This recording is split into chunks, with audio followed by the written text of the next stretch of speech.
ఉపాధి పథకానికి వీబీజీ రామ్జీ పేరుతో మార్పులు తీసుకువస్తూ బిల్లు తెస్తే కాంగ్రెస్ రాజకీయాలు చేస్తుందన్నారు బీజేపీ ఎంపీ లక్ష్మణ్. గ్రామ స్వరాజ్యం దిశగా ఈ బిల్లుందని చెప్పారు. రాజకీయంగా దుమ్మెత్తిపోయడమే బీఆర్ఎస్ కాంగ్రెస్ పనిగా పెట్టుకున్నాయన్నారు లక్ష్మణ్. ఇండియా కూటమి కుటిల యత్నాలు ప్రజలు తిప్పికొడతారన్నారు.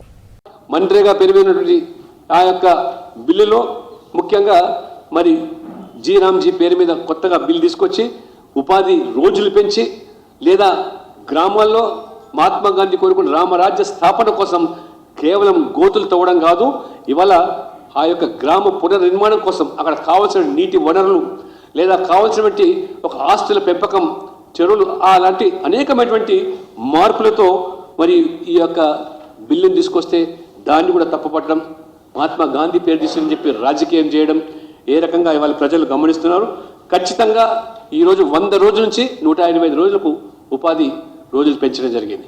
అంతేకాకుండా ఇవాళ ముఖ్యంగా ఈ యొక్క పంట రాబడి వచ్చే సమయంలో కూలీలు లేక రైతులు ఏ రకంగా అల్లాడిపోతున్నారో ప్రతి ప్రభుత్వానికి 60 రోజుల సమయాన్ని ఇచ్చి మిగతా 120 రోజుల్లో వారికి పని దొరికేటట్టుగా, పనితో పాటు ఉపాధి మాత్రమే కాదు, కూలి పని మాత్రమే కాదు, ఆ గ్రామ స్వరాజ్యం స్థాపించాలని, ఆ గ్రామ నిర్మాణం జరగాలని చెప్పి దానికి ఈరోజు మరి నిర్ణయం తీసుకుంటే దాన్ని కూడా రాద్ధాంతం చేస్తున్నారు, రాజకీయ రంగు పులుపుతున్నారు.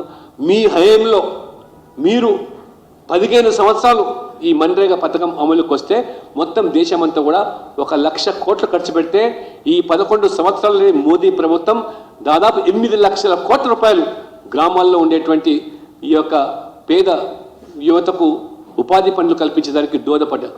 ఎక్కడ నక్కకు నాగలకు ఉన్న తేట. 1,00,000 కోట్లు మీరు ఖర్చు పెడితే 8 లక్షల కోట్లు ఇవ్వాలా.